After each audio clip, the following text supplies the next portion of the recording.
کیا کرتے ہیں؟ اللہ کے نبی صلی اللہ علیہ وسلم کے دربار رسالت کی طرف رخ کیا جاتا ہے.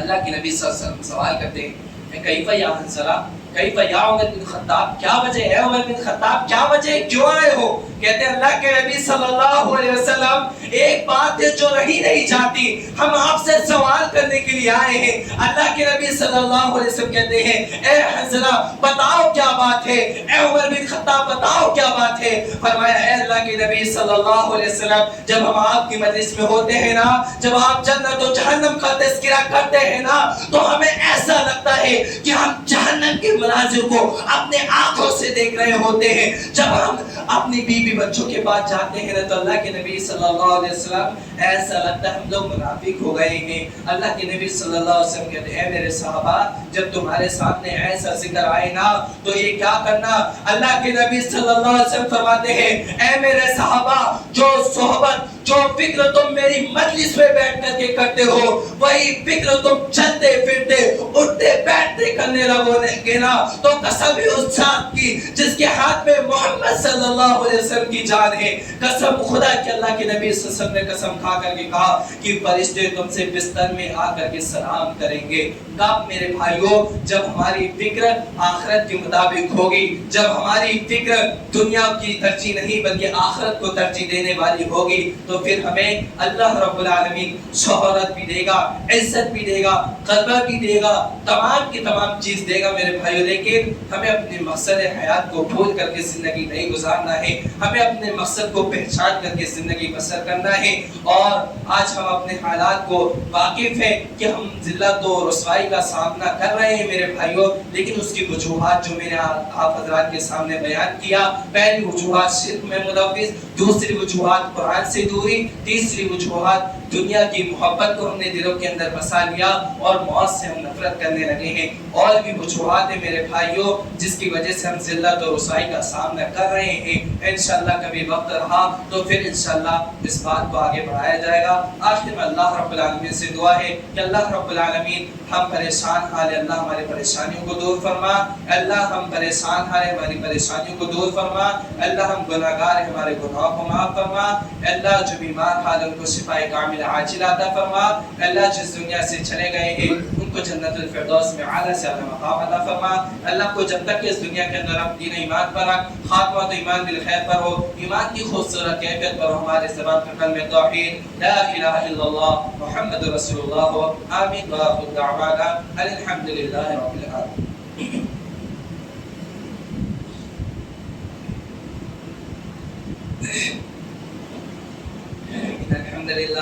الحمد لله نحمده ونستعينه ونستغفره ونؤمن به ونتوكل عليه ونعوذ بالله من شرور انفسنا ومن سيئات اعمالنا من يهده الله فلا مضل له ومن يضلل فلا هادي له واشهد ان لا اله الا الله وحده لا شريك له واشهد ان محمدا عبده ورسوله. ان الله وملائكته يصلون على النبي يا ايها الذين امنوا صلوا عليه وسلموا تسليما. اللهم صل على محمد وعلى ال محمد كما صليت على ابراهيم وعلى ال ابراهيم انك حميد مجيد. اللهم بارك على محمد وعلى ال محمد كما باركت على ابراهيم وعلى آل إبراهيم إنك حميد مجيد. عباد الله رحمكم الله إن الله يأمركم بالعدل والإحسان وإيتاء ذي القربى وينهى عن الفحشاء والمنكر والبغي يعظكم لعلكم تذكرون. واذكروا الله يذكركم وادعوه يستجب لكم ولذكر الله أكبر والله يعلم ما تصنعون.